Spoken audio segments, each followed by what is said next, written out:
Orang-orang bilang dikubur banyak. Betul ke tidak? Betul ke tidak? Tidak kok betul. Betul ke tidak? Betul dikubur banyak setan? Tidak juga. Setan ada di mana-mana. Di dalam gereja juga ada setan ke tidak? Di sini ada setan ke tidak? Mana? Nah, itu dia soal itu.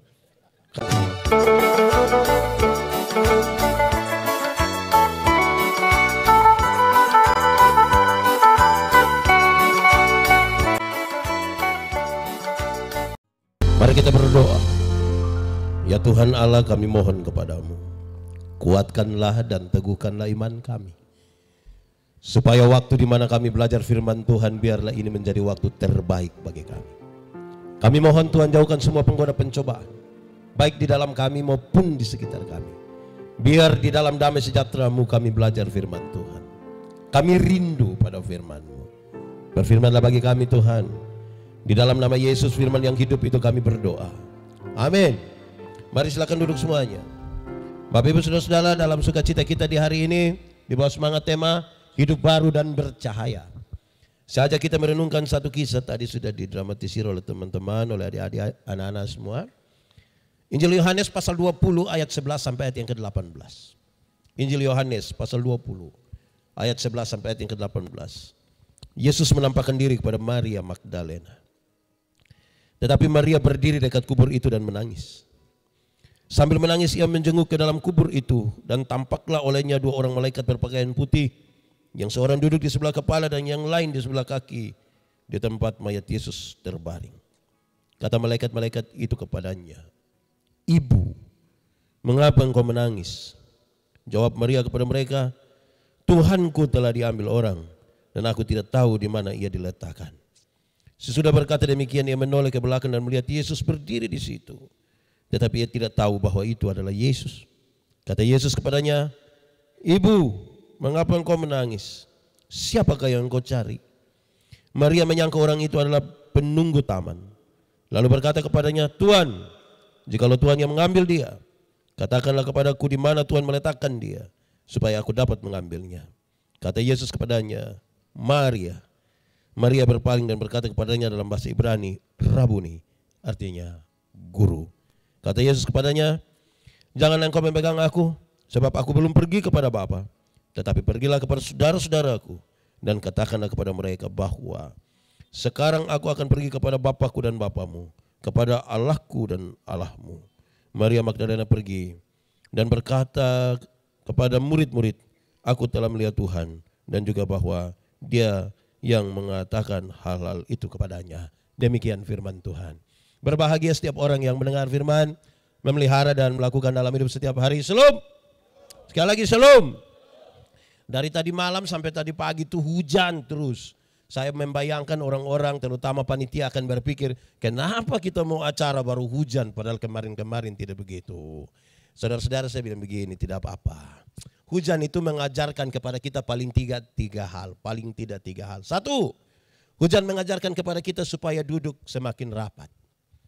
Ya, kalau tidak hujan itu anak masing-masing nanti duduk di sudut-sudutnya. Tadi saya datang kita semua rapat di situ. Itu karena hujan. Kita bicara Ovalangga, bicara tentang Kepel Bagayan walaupun kita Rotendao semua. Tapi kita berbeda-beda. Kadang-kadang sudah rapat saya belum tentu hati sama. Amin kok. Iya, kadang-kadang kita duduk di sini tapi pikiran dan perasaan ada di tempat lain. Amin. Nah itu, karena itu kita rapat, duduk sama-sama. Kedua, hujan mengajarkan kepada kita supaya berteriak itu makin keras. Harus. Perubahan zaman ini terlalu kuat. Kadang-kadang kita belum siap untuk perubahan yang ini. Perubahan berikutnya sudah datang. Suara-suara kebenaran dan kenabian gereja kalau tidak diperdengarkan lebih kuat, lebih keras, kita harus jujur, kita kalah terhadap perkembangan zaman. Kita kalah. Ketiga, ini teka-teki dulu di Rote. Waktu masih kecil-kecil ada teka-teki bilang begini, jatuh di bawah, cari di atas. Apakah itu? Jatuh di bawah, cari di atas. Apakah itu? Ya, hujan ke atap bocor. Kan paling dia menetes di sini kan kita cari begini. Tidak mungkin dia menetes di bawah terus kita cari, tidak tahu bocor di mana. Saya kira tidak begitu ya. Jatuh di bawah, cari segala sesuatu yang terjadi di kolong langit ini harus cari jawabannya dari atas. Kalau kita cari di dunia kita tambah masalah. Apalagi bagaimana orang bertanya, Yesus mati dan bangkit. Bagaimana seorang itu dapat menebus dosa semua umat manusia? Kalau cari jawaban di bawah, kita tambah masalah. Harus cari jawaban dari apapun yang saudara alami. Kenapa sepu istriku model begini? Cari jawaban di. Kenapa sepu suami model begini? Cari jawaban di. Ada yang sempat bertanya begitu? Ada juga? Ya, tidak apa-apa. Baik, saudara-saudara, pembacaan ini menarik. Saudara tahu, Tuhan Yesus baru dibunuh mati itu kira-kira hari Jumat. Semua orang ketakutan, apalagi orang-orang yang dekat dengan dia.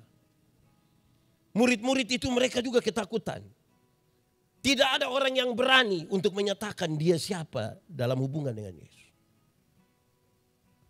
Saudara tahu itu kondisi yang sangat rumit. Baru hari Jumat. Langgar 2 hari kemudian. Masuk hari ketiga. Pagi-pagi benar. Pagi-pagi benar. Maria keluar dari rumahnya menuju ke kubur itu.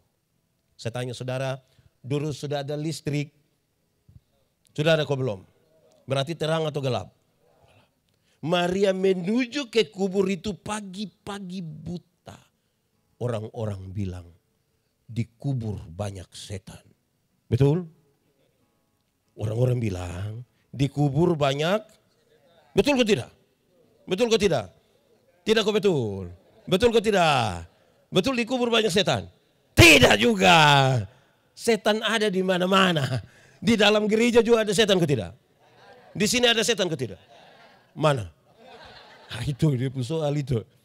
Kata orang dikubur banyak setan. Dia pergi mengalahkan ketakutannya. Dia pergi ke sana. Orang bertanya, kenapa Maria seberani itu? Kenapa Maria seberani itu? Jawabannya ringan saudara. Maria Magdalena, kalau kita baca di Lukas pasal 8 ayat 2, dia adalah seorang perempuan yang pernah Tuhan Yesus sembuhkan dari 7 roh jahat. Pengalaman perjumpaan dengan Tuhan Yesus itu membuat dia mengalahkan ketakutannya. Dia pergi mencari Tuhan Yesus. Amin. Saya tanya saudara dulu, saudara pernah punya pengalaman dengan Tuhan Yesus? Ini soal serius saudara. Kenapa? Karena tipis antara pengalaman pribadi dengan Tuhan Yesus. Saya bicara dan berkhotbah tentang iman. Saya bilang begini, orang beriman itu bisa dibedakan dengan orang yang tidak beriman. Yang beriman itu kalau kita sama-sama naik kendaraan terus celaka, tinggal 2 orang selamat. Yang 1 orang beriman, yang 1 bukan orang beriman. Yang orang beriman akan bilang, untung Tuhan saya selamat. Untung, yang tidak beriman akan bilang, untung tadi saya lompat cepat-cepat. Di satu peristiwa yang sama. Yang beriman mengatakan untung, yang tidak beriman mengatakan untung. Saya mau tanya kita, di Ovalanga ini lebih banyak untung Tuhan atau untung saya? Untung? Nah itu kita soal itu. Itu dia soal itu. Pengalaman, saudara bayangkan bangun tidur saja. Harusnya kita tahu bahwa itu sebuah pengalaman dengan Tuhan. Bangun tidur. Ada orang yang tidur tidak bangun lagi. Dia tidur terusin. Saudara masih bangun ke tidak? Masih? Atau tidak tidur memang? Masih bangun pengalaman dengan Tuhan saudara. Kalau tiap-tiap hari kita mengaku itu, saya kira kita punya pengalaman itu dengan Tuhan. Maria pergi ke situ. Dia pergi dengan sebuah harapan. Walaupun hanya akan berdiri di depan kubur itu. Walaupun hanya akan berdiri di depan kubur itu. Itu sudah cukup baginya untuk sedikit meringankan dia punya perasaan. Sampai di sana. Perasaan itu tambah enak atau tambah sedih? Tambah sedih. Saudara kira kalau cari Tuhan sampai sana langsung enak? Belum tentu. Kita rencana mau cari yang enak sampai di sana persis seperti Maria. Berharap bisa melihat saja kubur yang tertutup itu. Tapi sampai sana mayat Tuhan Yesus tidak ada. Sudah jauh-jauh lagi jalan. Gelap-gelap lagi. Pergi sampai di situ. Tidak ada apa-apa. Saya mau tanya saudara. Pernahkah saudara mengalami sesuatu di mana saudara sudah betul-betul mati-matian tetapi ternyata nol? Pernah alami? Manusia sering dihadapkan pada 3 kondisi. Pertama. Ada kondisi di mana kita mau dan Tuhan juga mau. Ada saat kita mau sesuatu, Tuhan setuju. Itu rasa-rasanya kita rindu bersaksi di mana-mana. Kita rindu betul-betul. Kalau kita mau, Tuhan juga. Tapi ada kondisi kedua di mana kita mau tetapi Tuhan tidak. Pernah alami? Banyak. Kita mau ini, Tuhan bilang tidak. Waktu Tuhan tidak mau, apa yang saudara pikirkan? Marah kan? Saudara, katanya Tuhan itu baik, kenapa begini? Kadang-kadang kita protes, kadang-kadang kita bandingkan. Tuhan dia yang di sana saja tidak pernah gereja. Tiap hari ganti mobil, Grab. Tapi kita pikir dia lebih baik dari kita. Ya kira-kira begitu. Tapi ada kondisi ketiga. Tuhan mau, tapi kita yang tidak mau. Ada kondisi di mana Tuhan mau sesuatu, tapi kita tidak. Contohnya bagaimana? Gampang. Anggap saja kita sementara marah sama satu orang. Di Ovalangga ini semua damai-damai kah? Tidak bertengkar satu sama lain. Aman. Amin. Sedikit lagi dunia kiamat khusus Ovalangga ini. Sedikit lagi. Katakanlah saudara marah sama seseorang. Terus Tuhan kan bilang begini. Hei, kamu dua tuh jangan baku marah. Kamu dua jangan baku marah. Kamu dua mesti saling mengampuni. Kan Tuhan mau kita saling mengampuni. Nah ini berat. Setiap kali kita bilang ampuni dia. Pak saya mau ampun tapi. Setiap kali. Pernah alami itu? Saudara pernah marah seseorang? Dia ada duduk di sini. Ada kok tidak? Coba lihat dia coba. Kenapa semua lihat saya? Saudara marah saya. Ya, saudara kan tidak enak. Tapi Tuhan bilang ampuni. Waktu Tuhan bilang ampuni saudara. Pengampunan itu satu paket dengan pendamaian. Banyak orang mau mengampuni. Tapi tidak mau berdamai. Banyak yang mau berdamai. Tapi tidak mau mengampuni. Yang mau mengampuni tapi tidak mau berdamai itu kira-kira begini. Dia suka ucapkan ini kalimat. Dia bilang begini, Pak Pendeta. Untuk marah saya tidak marah. Untuk marah saya tidak marah. Dia mau datang silahkan kau ini ada rumah di sini. Tapi untuk saya pergi ke dia maaf. Maaf, maaf. Pernah dengar itu kalimat? Atau sendiri omong? Mau mengampuni tapi tidak mau berdamai. Tuhan mau tapi kita tidak mau itu dia seberat itu. Kedua, ada yang mau berdamai tapi tidak mau mengampuni. Itu yang bagaimana? Itu sama kayak anak kecil. Anak kecil itu kalau main kelereng tiba-tiba dua berkelahi, bertengkar. Dia punya papa datang, hei damai. Damai. Ini yang kau pun kakek, damai. Itu dia damai itu. Anak-anak itu. Hei cium. Cium ini yang kau pun saudara. Besok yang kau susah bukan kelereng yang tolong. Saudara yang tolong. Cium. Itu dia cium. Begitu. Berdamai mau tapi tidak dengan pengampunan. Amin. Di Ovalangga ada begitu. Yang baku marah terus biar sudahlah kita sama-sama orang-orang mari saudara. Pernah alami begitu? Nah itu dia pun soal. Kita jauh-jauh datang sampai di situ dan ternyata tidak menemukan seperti yang kita mau saudara. Sudah melewati tantangan, ada setan lagi. Saya mau tanya kita dulu. Saya tanya ini di mana-mana saudara. Saya berharap di Bali ini jawabannya beda. Kita takut setan atau setan takut kita? Boleh jawab. Kita takut setan atau setan takut kita? Setan takut kita. Berarti perang lawan setan kita menang. Amin. Yakin? Wih. Saya mau kasih saudara, kerinduan kita setan takut kita. Kenyataan membuktikan kita takut setan. Iya. Tapi saya mau tanya ulang, kita takut setan atau setan takut kita? Atau kita dengan setan bakas takut? Kadang-kadang kita kasih takut setan, kadang-kadang setan kasih takut kembali kita. Saudara tahu, orang kalau ketakutan, saya berharap ini akan memberi jawab pada tema kita, hidup baru dan bercahaya. Orang tidak hidup lagi dituntun oleh ketakutan, apalagi ketakutan terhadap setan. Orang kalau ketakutan itu biasa sembarang. Saya mau tanya kita dulu, kalau tangan kanan gatal artinya?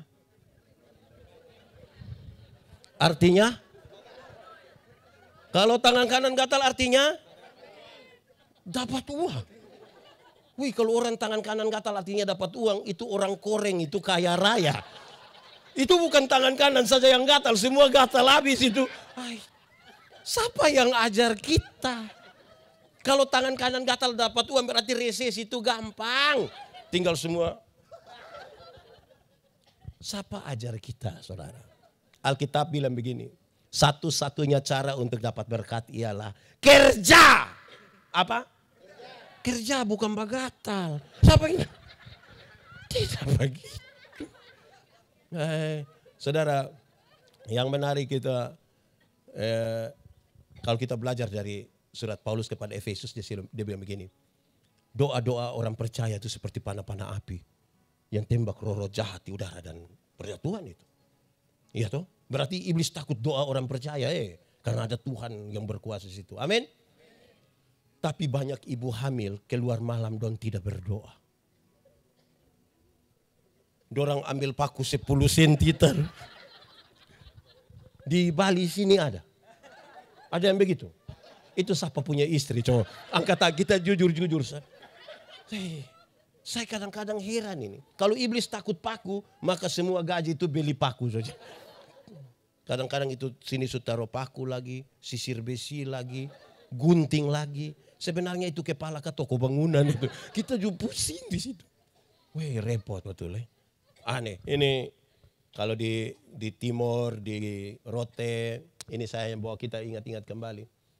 Kalau ada anak kecil baru lahir tuh, sumontok-montok lagi, menggemaskan lagi, bagus sekali. Tahu sendiri orang Rote Puana tuh, orang kepingin cium. Celana bagus, baju bagus, kancing 3. Dia pun mama tambah apa di sini? Dia pun mama tambah apa? Itu tambah genok untuk apa? Tambah untuk ini hidup dalam galap ini yang begini nih. Saya melayani di pedalaman timur, terus satu malam mau ke Kupang. Dari tempat saya pelayanan ke Kupang itu kira-kira 180 kilo. Jam 9 malam ambil motor naik, ibu pendeta naik, kami pun anak umur 1 tahun ibu gendong. Pas mau jalan beberapa orang bilang, Bapak, yo jangan lupa taruh genoak. Saya bilang, untuk apa? Usir setan. Lu yang setan sudah. Setan. Satu saat minggu kedua bulan Desember kami ada di gereja. Hujan belum turun di minggu kedua Desember itu menggelisahkan. Takut musim kering nanti akan bermasalah sekali. Saya bilang kepada beberapa orang di gereja, hujan belum turun Orang bilang, proyek Pak, proyek. Jadi saya heran apa hubungan proyek dengan hujan. Demikian Bapak, ini ada orang tutup hujan Bapak. Tutup bagaimana? Proyek pemerintah banyak di akhir tahun, jadi orang tutup hujan. Saya bilang, hujan bisa ditutup? Bisa. Bagaimana cara tutup hujan? Saya bayangkan penjelasannya ilmiah. Ilmiah artinya masuk akal dan bisa dipertahankan terus menerus. Saya bayangkan awan hitam yang berkumpul tebal itu kita tembak pakai sinar laser kah? Atau pakai efek kaca pantul cahaya. Kira-kira begitulah. Ternyata bukan itu yang dia maksud. Bukan Bapak. Lalu, permisi Bapak. Kita tinggal buang pakaian dalam di atas rumah. Hujan tidak turun. Saya bilang itu celana dalam merek apa itu? Di sini ada yang bisa tutup hujan. Aneh, kita pun cara hidup yang macam begini nih. Biar merayakan Paskah berkali-kali pun kita tidak jadi. Tidak jadi. Jangankan itu saudara. Yang biasa bawa mobil, ini driver dong nih. Apalagi di timur, di Rote dong pulari oto nih ngeri. Tabrak ayam, lewat. Tabrak kambing, lewat. Tabrak babi, lewat. Tabrak kucing, lewat. Lewat. Takut toh. Baru kucing takut. Jadi kita ini hidup ini lagi kita bangun di sesuatu yang tidak tahu gelap kok atau apa. Nah, kira-kira begitu loh. Kita ke setengah itu kan tema kita tidak di situ. Saudara, Maria sampai sana. Mayat Yesus tidak ada. Maria menangis sejadi-jadi. Menangis sejadi-jadi. 2 malaikat itu yang begini. Ibu, kenapa ibu menangis? Siapakah yang engkau cari? Pertanyaannya saudara, kenapa Maria menangis? Kenapa Maria menangis? Bahkan itu bukan menangis main-main itu. Jawabannya ringan saudara. Karena Maria lupa janji Tuhan. Kesedihan yang sangat besar itu membuat Maria lupa kepada janji Tuhan. Berkali-kali, ada 4 kali Tuhan Yesus bilang begini, anak manusia akan diserahkan. Disiksa sampai mati. Tapi dia akan bangkit pada hari yang ketiga. Kesedihan yang besar dari Maria membuat janji itu dilupakan. Kadang-kadang kita punya masalah dan betapa sulitnya kita percaya pada janji Tuhan. Saya mau tanya, saudara punya masalah? Punya? Tidak usah omong. Saya lihat yang ini muka masalah semua. Masalah ialah kesenjangan antara harapan dan kenyataan. Harapan menikah dengan dia. Ternyata dia nikah dan kita pun teman. Harapan menikah umur 28. Kenyataan 36. Ini masalah. Masalah tiap hari. Soal bukan soal. Masalah bukan masalah. Sikap kita terhadap masalah yang biasanya jadi masalah. Salah satu sikap dari itu adalah percayakah kita kepada janji Tuhan atau tidak. Satu saat Tuhan bilang begini, berilah 1/10 dari hasil pertamamu, lihatlah, bahkan ujilah aku, lihat bejana pemerahanmu akan berlimpah-limpah dengan buah anggurnya. Amin. Saudara percaya pada janji itu? Betul-betul percaya? Yakin? Saudara lihat kalau makin besar kita makin ragu dengan janji Tuhan. Contoh, 10.000 perpuluhan berapa? Kasih kok tidak? Pasti kasih. 1.000. Tuhan kasih naik. 100.000 perpuluhan? Masih kasih? Kasih kok hanya 10.000. Kacang itu ya. Tuhan kasih naik 1 juta perpuluhan? Masih kasih? Kasih kok hanya 1 lembar bila perlu dia pegang di ujung saja. Pakai batok lagi. Tuhan kasih naik 10 juta perpuluhan? Waktu perpuluhan 1 juta masih kasih? Masih kasih? Kenapa saudara mulai beda pendapat? Mulai makin besar kan kita makin khawatir toh. Angkat 1 juta di tangan kiri, 9 juta di tangan kanan, dia lihat ulang-ulang. Dia 2-3 kali terus dia bilang, Tuhan juga mengerti. Makin besar kita makin ragu dengan Tuhan. Saya bayangkan saudara-saudara, kita pun keraguan dengan Tuhan ini lebih besar. Bahkan orang justru percaya pada sesuatu yang sebenarnya tidak juga masuk akal. Saya mau tanya saudara, saya lahir besar di Soe. Kalau saya cerita tentang Soe, saudara percaya atau tidak? Percaya. Kalau saya lebih banyak cerita tentang Surabaya, saudara percaya atau tidak? Kenapa saudara tidak mau percaya? Lahir di Soe, lebih baik cerita tentang Soe daripada cerita tentang Surabaya. Kenapa Pak Pendeta omong begitu? Saudara dengar. Banyak orang dari mulutnya mengaku dia orang percaya. Mengaku orang Kristen. Mengaku orang yang beriman kepada Tuhan. Tapi dia pemulut. Lebih banyak cerita tentang setan. Contoh. Jalan malam pas lihat pohon besar goyang sedih. Pak, itu Pak. Dari dulu Pak. Ada nona satu di situ pakai baju putih. Bayangkan, padahal pohon memang hanya tergoyang sedikit. Sakit sedikit, pasti orang bikin. Hai orang ini dia mau suanggi juga lihat-lihat orang lah. Tidak semua kita hanya dia mau karena suanggi sehabis ini. Jadi mulut kita bicara tentang Tuhan. Tapi iman kita sebenarnya tidak ditujukan kepada Tuhan. Orang akan gampang lupa pada janji Tuhan. Terlalu banyak yang Tuhan janji. Tapi belum tentu kita lakukan. Saya kasih contoh buat kita saudara. Janji-janji Tuhan itu yang kita lakukan itu menunjukkan sebuah kehidupan yang baru. Kalau saudara baca Yohanes pasal 14. Tadi kita nyanyi. Yesus jalan kebenaran. Jangan berhenti di ayat 6. Lanjut sampai ayat 12. Barang siapa percaya kepadaku. Melakukan pekerjaan-pekerjaan yang aku lakukan. Jadi kalau kita mengaku percaya pada Tuhan Yesus. Yang Tuhan lakukan itu kita lakukan. Tanda hidup baru. Pikiran, perasaan semua mengikuti apa yang Tuhan mau. Saya kasih contoh. Satu saat Tuhan Yesus urus seorang perempuan berzina yang kena tangkap. Supaya nanti kalau ada yang berzina lah urus pakai cara Tuhan Yesus sudah. Ini perempuan berzina kena tangkap. Ini menurut hukum setempat. Dia harus dilempar dengan batu sampai mati. Orang-orang kampung bawa datang. Tuhan Yesus bilang begini. Siapa rasa diri tidak berdosa silakan angkat batu lempar duluan. Ada yang lempar? Tidak ada. Mereka pulang. Tuhan Yesus tanya, "Orang di mana?" "Sudah pulang Bapak." "Hah, engkau? Pergilah dan jangan berbuat dosa lagi."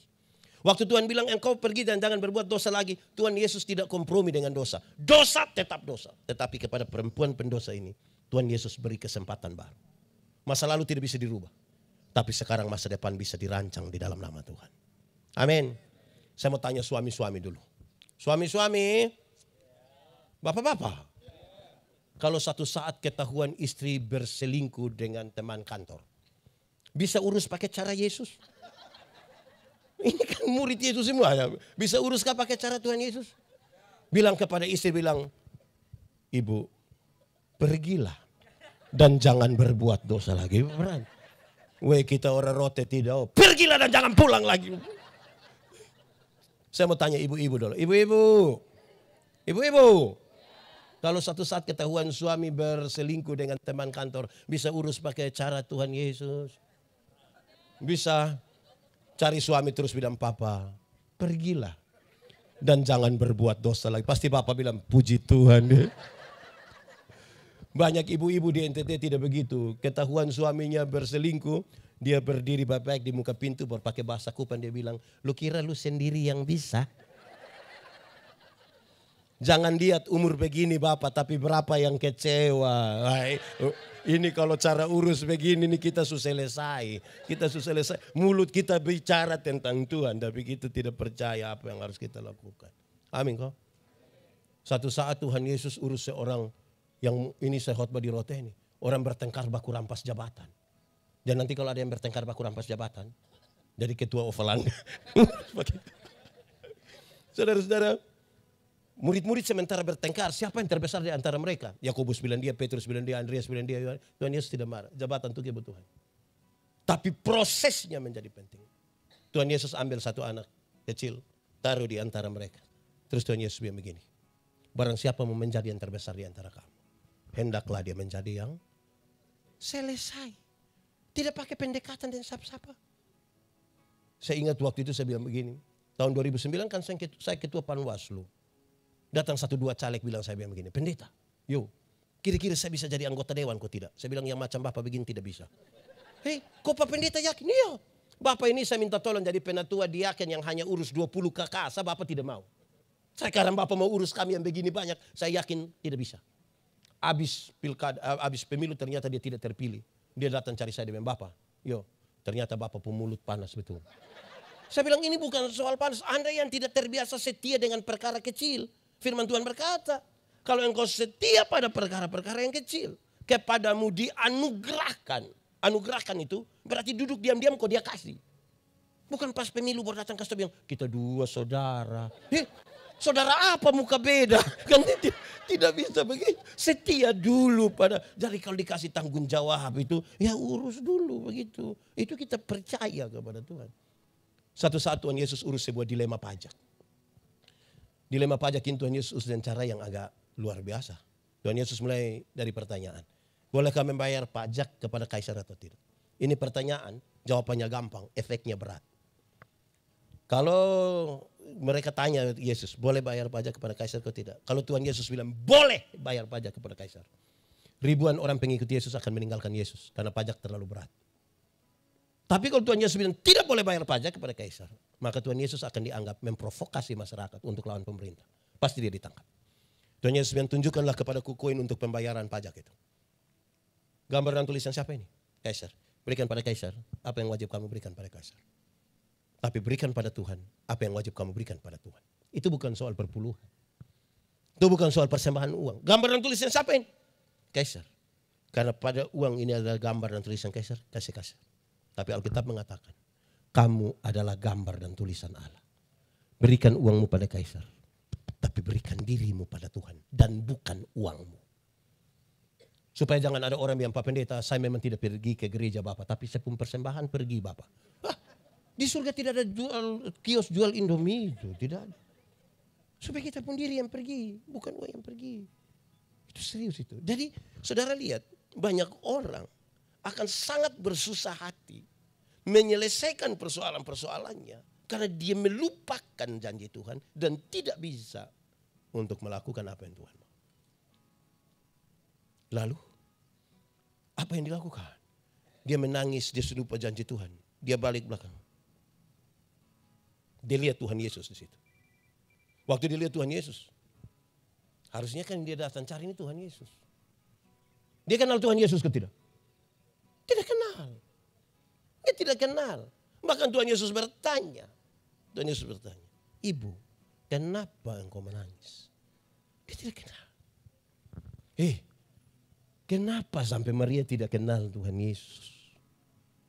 Kenapa Maria tidak kenal Tuhan Yesus? Padahal yang dia cari itu Tuhan Yesus. Kenapa sampai dia tidak kenal? Jawabannya adalah, dia sementara pergi ke situ mencari Tuhan Yesus yang mati. Maka ketika Tuhan Yesus berjumpa dengan dia dalam keadaan hidup, dia tidak kenal Tuhan Yesus. Karena dia cari Tuhan Yesus yang, saya mau tanya kita ini cari Tuhan Yesus yang hidup atau yang mati? Yang hidup atau yang mati? Yakin? Betul? Oke, kita uji. Kursi ini hidup atau mati? Karena dia mati kita bisa atur dia menurut yang kita mau. Meja hidup atau mati? Karena dia mati kita atur menurut kita mau. Ini apa lagi? Ini tenda hidup atau mati? Karena dia benda mati kita atur menurut kita mau. Sekarang saya tanya, Tuhan Yesus hidup atau mati? Hidup atau mati? Karena dia hidup kita tidak bisa mengatur dia menurut yang kita mau. Tapi saudara lihat, ada banyak orang ingin mengatur Tuhan seperti apa yang dia mau. Seperti Tuhan itu benda mati. Coba saudara periksa 10 doa terakhir dari saudara. Bagi yang tahu berdoa. Yang tidak berdoa dia mau periksa apa. Coba periksa 10 doa terakhir. Saudara tahu.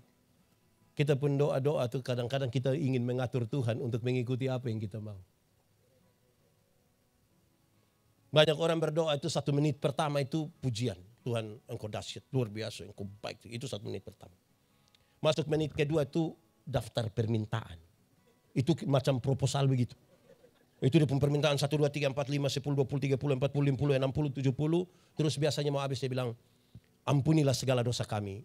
Di dalam nama Yesus kami berdoa. Ada yang sebelum kata ampunilah, dia selalu bilang begini. Sebenarnya masih banyak hal yang ingin kami pinta. 80 ini masih. Tapi sudah, mintalah kepada Tuhan, tidak apa-apa juga. Tapi saudara tahu, kadang-kadang kita memaksakan kehendak. Kadang-kadang kita mau Tuhan ikut kita pun mau. Padahal doa itu saudara. Supaya Tuhan bukan benda mati. Doa itu kekuatannya adalah penyerahan total. Jadilah menurut kehendak. Kadang-kadang kita menangis total. Berteriak total. Tapi tidak menyerahkan total. Itu dia pun soal di situ. Kekuatan doa itu pada penyerahan. Tuhan, ini saya pun masalah, saya rindu Tuhan atur. Karena itu, doa supaya bukan Tuhan benda mati dan kita atur-atur. Doa adalah keputusan untuk kita masuk kepada apa yang Tuhan sudah kerjakan jauh-jauh hari sebelum kita berdoa. Jangan saudara pikir pas saudara amin baru Tuhan mulai kerja. Tuhan bekerja mendahului apa yang kita doakan. Jadi waktu saya berdoa, saya akan bilang Tuhan, jadilah menurut yang Tuhan mau. Kan begitu. Doa itu relasi, bukan kata. Doa itu relasi. Kalau relasi yang baik itu kan tidak perlu dengan kata-kata yang terlalu luar biasa kan. Kalau saya dengan Om Gustaf kami dua kenal baik, kami dua punya relasi. Saya jalan kaki, beliau naik motor, ketemu saya di jalan. Tanpa saya minta dia berhenti, tanpa saya minta. Hei pendeta, mau pergi mana? Naik. Karena kami dua saling kenal. Bayangkan kalau kami dua tidak ada relasi, kami dua tidak saling kenal. Saya jalan kaki, beliau naik motor. Ketemu saya di jalan, dia berhenti. Tapi dia tanya saya, ojek kok Pak? Relasi. Lebih penting dari kata-kata. Kita kadang-kadang terlalu banyak kata-kata sampai kita kira Tuhan jawab doa itu paksa-paksa. Tuhan. Tuhan jawab doa bukan karena desakan kita. Relasi yang baik memungkinkan kita berkata-kata dengan ringan. Menurut saudara, saya kenal sepupu istri kok tidak? Kenal toh? Kami dua ada relasi kok tidak? Nah, karena kami dua punya relasi, saling kenal. Permintaan saya kepadanya ringan. Mah, bikin teh dong sayang. Gelas kecil saya. Jangan terlalu banyak gula, papa takut sakit gula. Kan cara mintanya begitu. Karena kami dua saling kenal. Tidak mungkin saya minta teh di sepupu istri, saya bilang, Mama! Buatlah segelas teh. Jangan terlalu banyak gula ya. Papa takut sakit gula. Wih, pas habis mertua tanya, lu sehat? Jadi doa itu relasi. Yang memungkinkan kita tidak memaksa Tuhan ikut kita pun mau. Kita kadang-kadang ini cari Tuhan yang mati. Jadi kita mau atur-atur Tuhan. Tuhan nanti Tuhan setuju dengan saya pun mau. Atur-atur Tuhan. Itu dia soal. Serius itu saudara. Dia tidak kenal Tuhan. Kedua. Dalam kaitan dengan itu saudara. Maria bahkan menuduh Tuhan. Saudara lihat orang ketika ada dalam masalah. Yang dia cari Tuhan Yesus. Dia tuduh lagi. Dia kira salah kenal ini. Terus dia bilang, jangan-jangan engkau yang mengambil mayat Tuhanku. Ini omong sembarang ini. Menurut saudara mayat Tuhan Yesus dicuri. Lalu kenapa Maria yakin sekali kalau itu penunggu taman yang mencuri? Padahal dia sementara bicara dengan Tuhan Yesus. Saudara lihat, kalau kita tidak kuasai diri, masalah bisa membuat kita tuduh orang dan omong sembarang. Tuhan menciptakan manusia itu 2 mata, berapa telinga?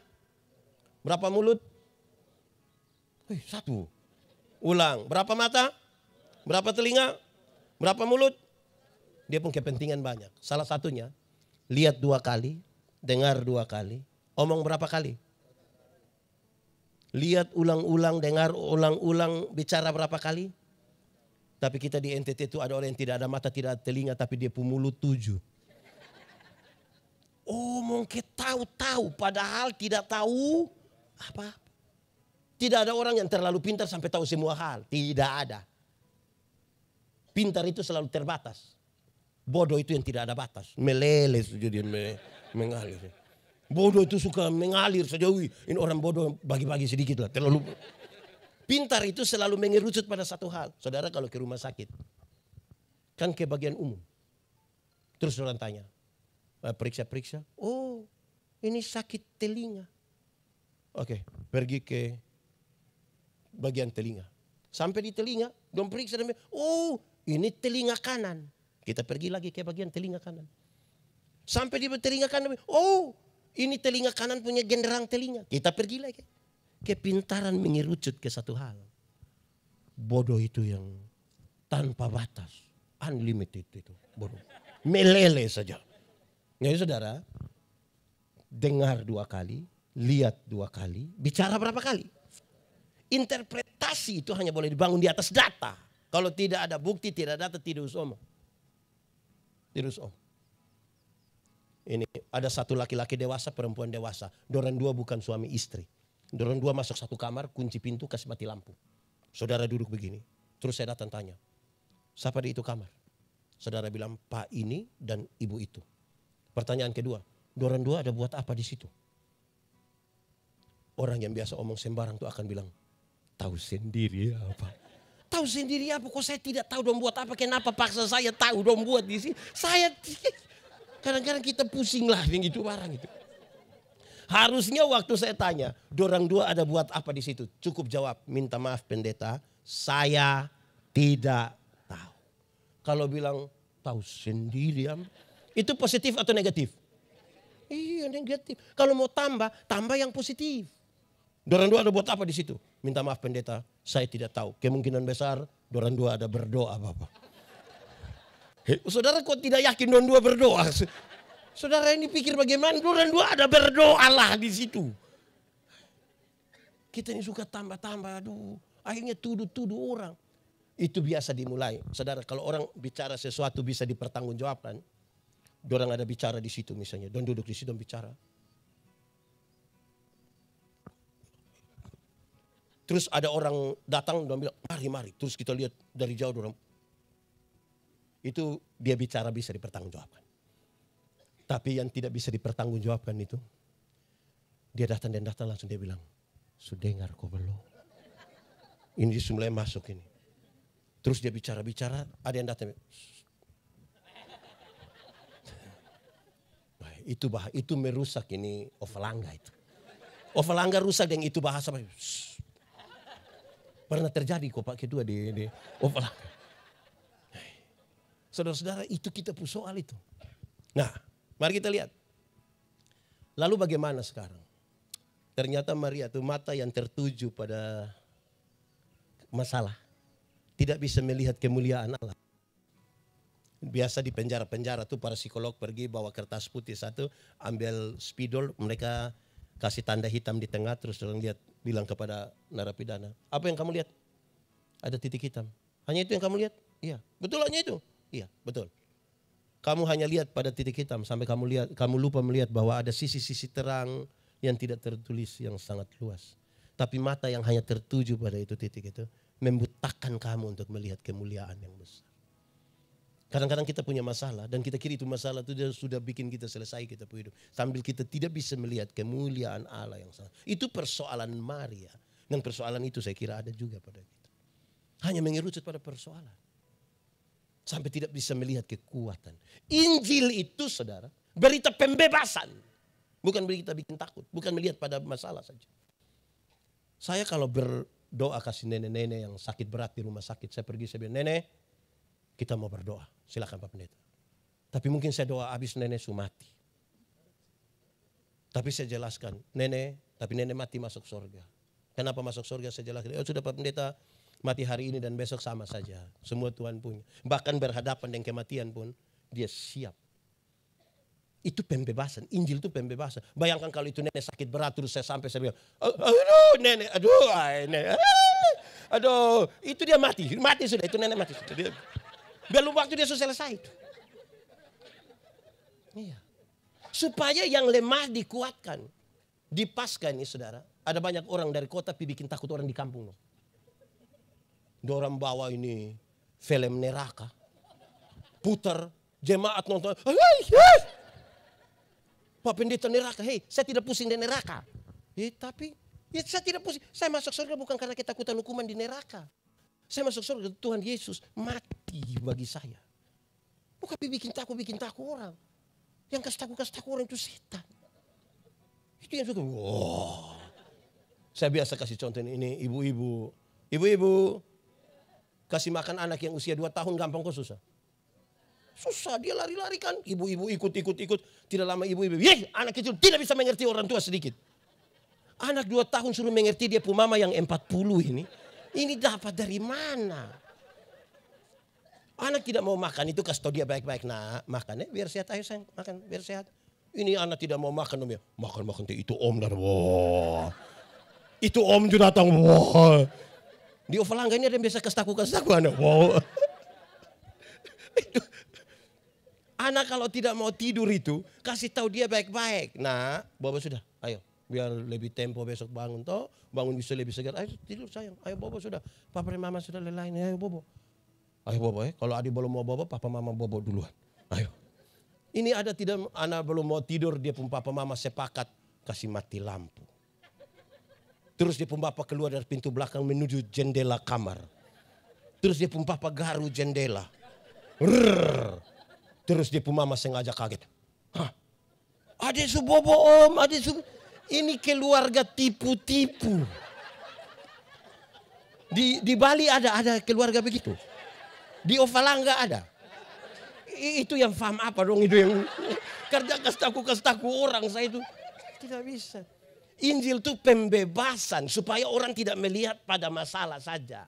Supaya kalau ada anak muda satu datang bilang ke saya, Pak Pendeta Yandi, saya rasa saya ini manusia paling berdosa di dunia. Pak Gustaf, saya juga orang berdosa. Tapi jangan takut, kasih Tuhan lebih besar dari kita dua punya. Di semangat. Bayangkan kalau anak muda ini datang ke Pak Pendeta, saya rasa saya manusia paling berdosa. Iya, saya sudah lihat lu muka, ini muka berdosa, saya sudah tahu. Engkau muka berdosa nih. Engkau kalau tidak bertobat kaki tangan dong patah buang semua. Ini kita bawa Injil macam apa ini? Injil itu pembebasan. Itu. Kalau tidak kita hanya lihat pada ketakutan dan masalah. Saudara lihat persoalan kita di NTT, ini orang NTT semua kan. Saya mau kata saudara, saya marah kepada banyak orang. Kita orang tua dong, marah karena saya ingin mendidik mereka. Saya bilang, jemaat, karena ini soal ketakutan ini, mental budak itu. Jemaat, kalau saya pergi kamu ke rumah, jangan kasih saya biskuit.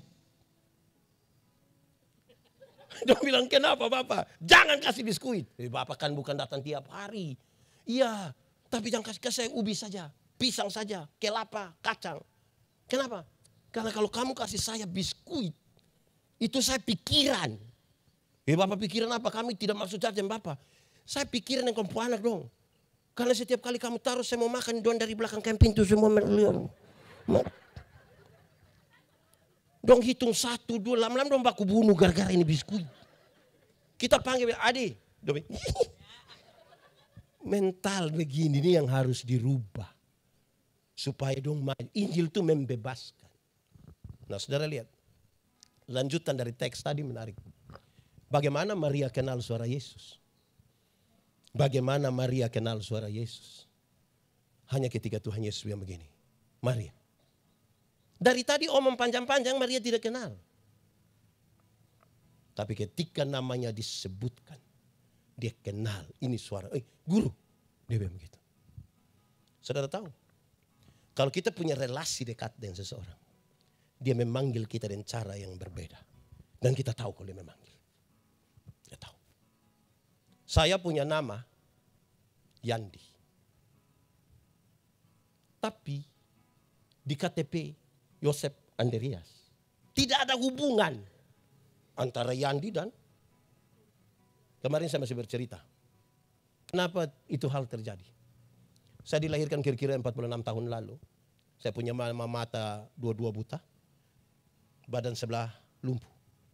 Melahirkan di satu tempat kecil di Soe. Itu dekat dengan beliau rumah. Ume Manekan. Pemilik Ume Manekan itu adalah Bapak Oce Christian. Yosef Andreas Christian. Dia tahu bahwa ibu yang buta dan lumpuh ini melahirkan satu anak laki-laki. Dia bilang, kasih saya pun nama dia itu anak laki-laki. Maka saya disebutkan sebagai Yosef Andreas. 10 tahun 11 bulan kemudian mama sembuh total. Dua mata bisa melihat. Badan yang tadinya lumpuh itu bisa bergerak kembali dan normal sampai hari ini. Rupa-rupanya dia hamil awal ketika mama belum sakit. Mama rindu saya dipanggil Yandi. Tapi karena surat-surat semua akte semua tulis Yosef Andreas, Yosef Andreas, Yosef Andreas. Maka Yandi menjadi panggilan di rumah. Setiap kali orang panggil Yandi, ya saya tahu itu orang di rumah yang panggil. Relasi dan pengalaman bersama memungkinkan kita memahami sesuatu. Maka ketika Maria langsung guru. Namamu bukan lagi Abram, melainkan Abraham. Engkau bukan lagi Saulus, tapi nama. Dalam pengalaman perjumpaan. Engkau bukan lagi Yakub, tapi siapa? Israel. Pengalaman bersama memungkinkan kita punya nama. Kita tahu ketika nama kita disebutkan. Saya bilang begini, kita ini kadang-kadang saudara aneh. Saya berkhotbah di pedalaman Timor. Saya bilang begini, orang Timor itu kenal dua macam bunyi gong. Orang Timor menyebut dengan nama sene. Orang Rote sebut apa kalau gong? Meko. Bunyi gong pertama itu begini. Teng, teng, teng, teng, teng, teng. Itu bunyi lonceng gereja. Dan banyak orang suami itu ketika dengar bunyi lonceng gereja, dia pakai bahasa Timor. Dia bilang, Mama, hom naokit. Mama, lu pikas kita, lu pikas kita. Tapi ada bunyi gong yang kedua, itu dia pun tempo lebih cepat.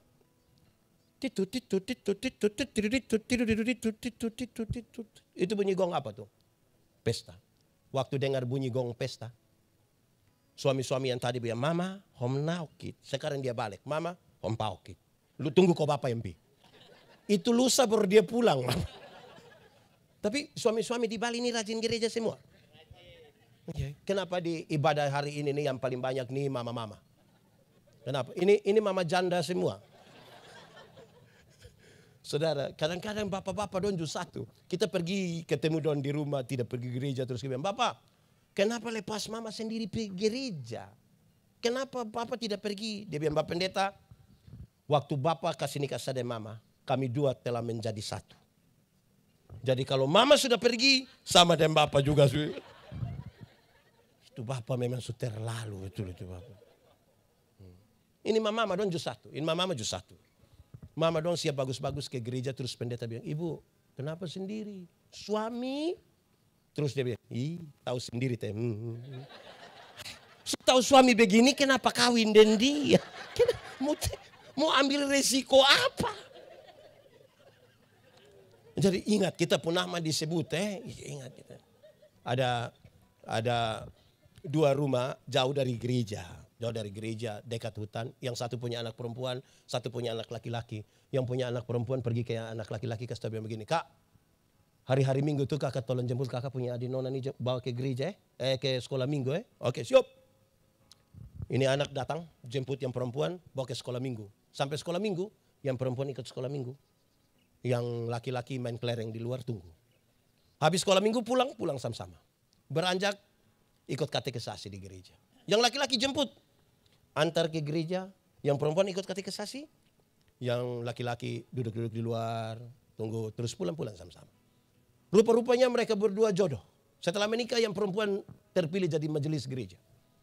Dia melayani di mana saja, hujan, badai, tofan, tetap suami setia antar. Tapi sampai tempat ibadah, ibu masuk pimpin ibadah di luar, di dalam. Suami main kartu dan teman-teman di luar tunggu. Pas pulang sama-sama.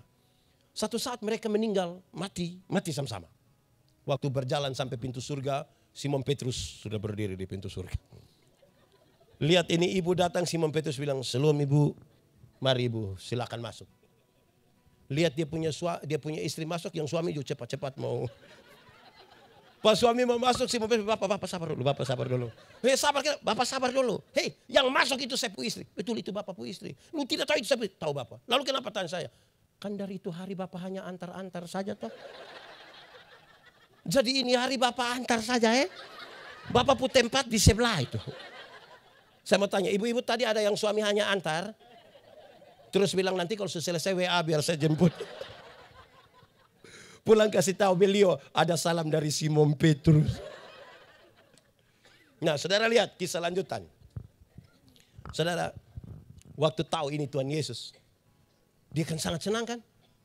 Dia kepingin peluk Tuhan Yesus. Dia kepingin berlama-lama di situ. Kepingin peluk, kepingin berlama-lama. Tuhan Yesus, hei jangan sentuh aku. Jangan sentuh aku. Aku mau pergi kepada Bapakku dan Bapamu. Engkau pun tugas pergi, bukan berlama-lama dengan saya. Pergi kau kasih tahu orang. Saya mulai dari pengalaman. Saya melayani kira-kira 5 tahun di Sabu. Sabu Mesara bagian barat. 3 tahun berturut-turut setiap hari. Kan saya tinggal di pastori sendiri. Saya suka putar lagu-lagu penyembahan. Yang termasuk ujilah aku Tuhan dan seterusnya. Saya pun doa hanya satu, Tuhan. Kalau Tuhan berkenan, Tuhan datang. Kan saya sendiri. Saya ingin melihat wajah Tuhan. Saya ingin Tuhan gendong saya. Saya ingin Tuhan peluk saya. Kalau Tuhan tidak mau, saya bilang kepada siapa, saya janji saya tidak akan bicara. Tapi saya rindu. Itu kerinduan banyak orang begitu. 3 tahun kemudian, di satu hari saya berhenti berdoa seperti itu. Ketika saya baca Yohanes 14. Waktu Filipus bilang begini, Tuhan, tunjukkanlah kepadaku Bapa itu dan itu cukup bagi kami. Tuhan bilang apa? Filipus, setiap hari engkau bersama-sama dengan aku, tapi engkau tidak mengenal aku. Engkau seperti orang tidak beriman. Engkau seperti orang yang tidak. Kerinduan saya melihat Tuhan itu kerinduan orang yang tidak percaya. Penjelasannya memuncak di ayat 12. Kalau engkau percaya kepadaku, engkau melakukan sesuatu. Iman itu dasar. Landasan, fondasi dari yang kita harapkan. Harapan itu cita-cita, idealisme ke depan. Saudara mau jadi orang terkaya silakan, mau jadi orang paling apa silakan. Saya semua silakan. Tapi di atas dasar apa saudara bang? Supaya apa? Yang kedua, bukti dari segala sesuatu yang tidak kita lihat. Bukti itu apa?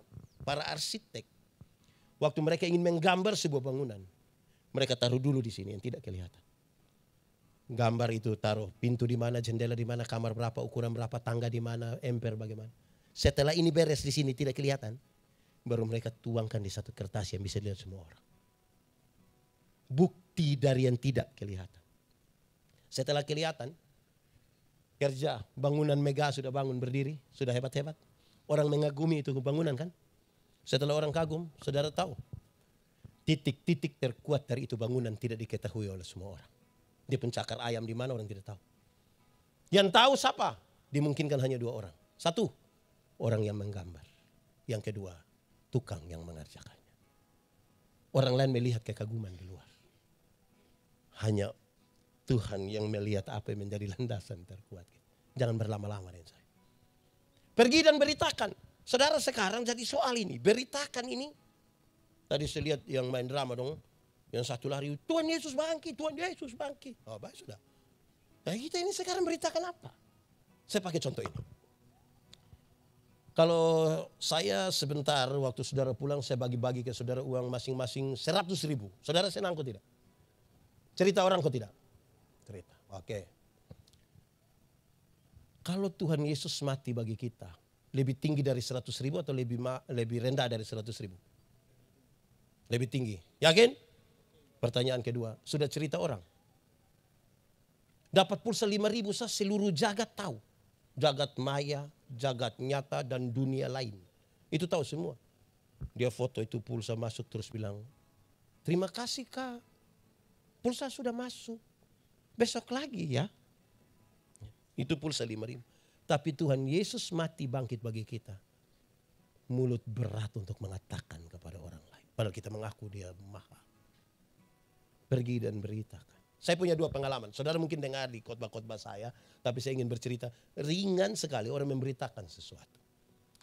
Saya pulang pelayanan dari Atambua, saya memilih pakai bis malam. Itu sinar gemilang dari Atambua itu dia pulari memang mengerikan. Saya duduk dengan satu laki-laki, kami 2 usia kurang lebih sama. Pas ini mobil, ini bis lari kencang-kencang itu saya bilang begini, Om, kira-kira kalau bis terbalik dan kita 2 mati, Om yakin masuk surga kok tidak? Dia bilang sembarang.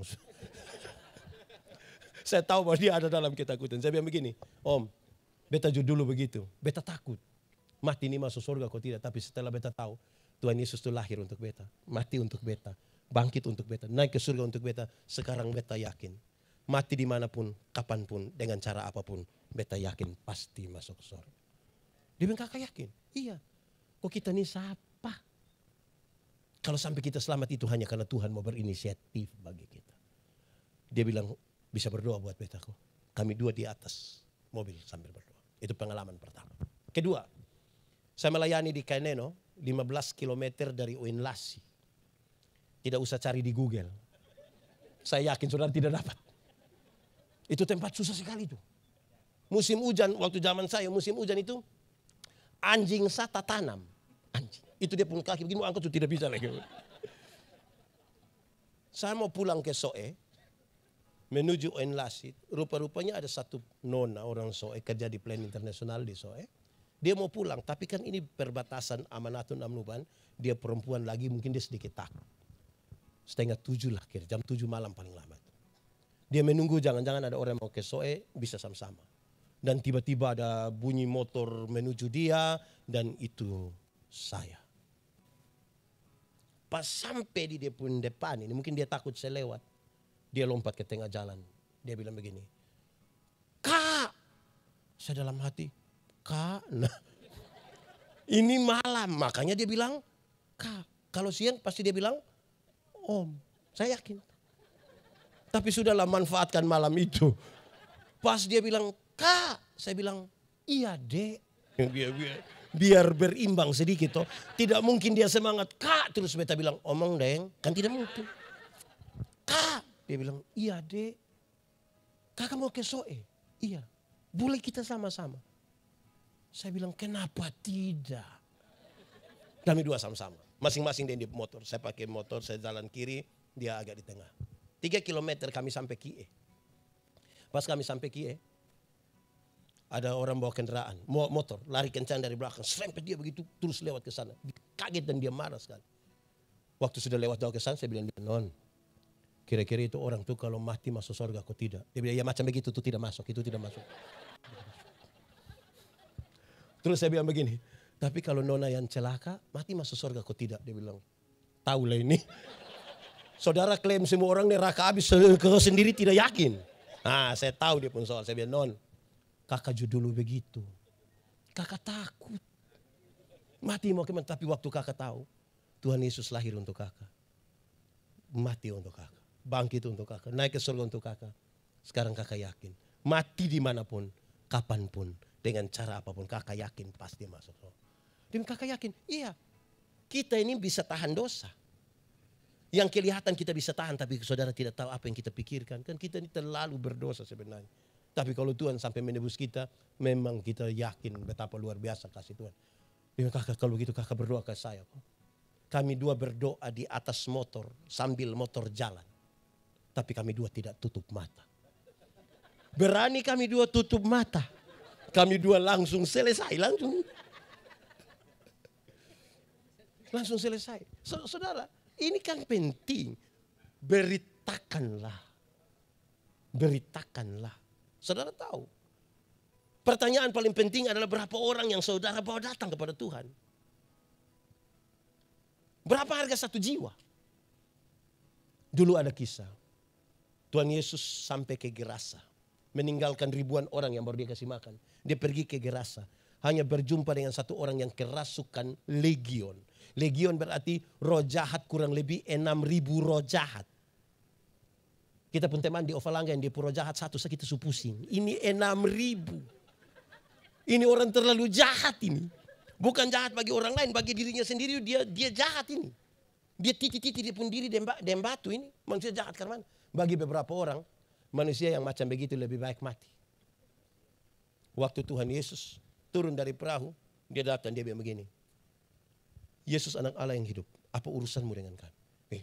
Roh jahat juga kenal nama Yesus. Berarti kalau kita baru sekedar kenal nama Yesus, kita belum beda dengan roh jahat. Kan roh jahat juga kenal. Alkitab mencatat. Di daerah-daerah itu ada penjaga-penjaga babi, menjaga babi. Kira-kira berapa ekor? 2.000 ekor.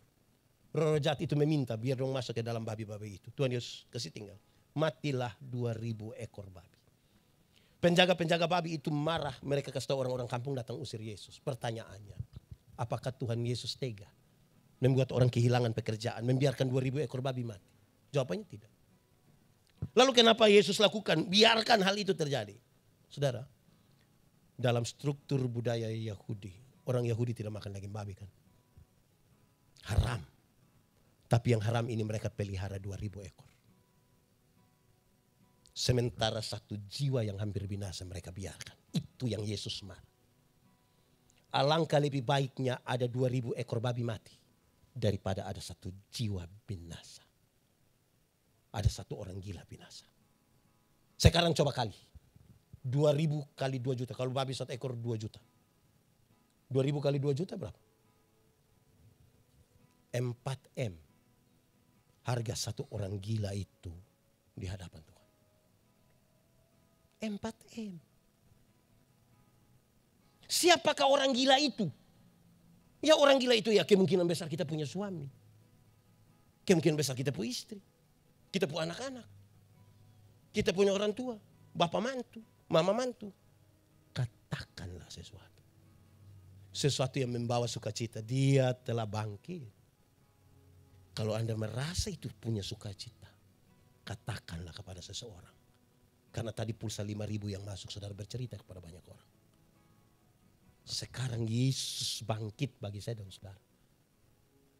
Masa kita tidak berani bercerita? Pak Pi omong ke orang tersinggung.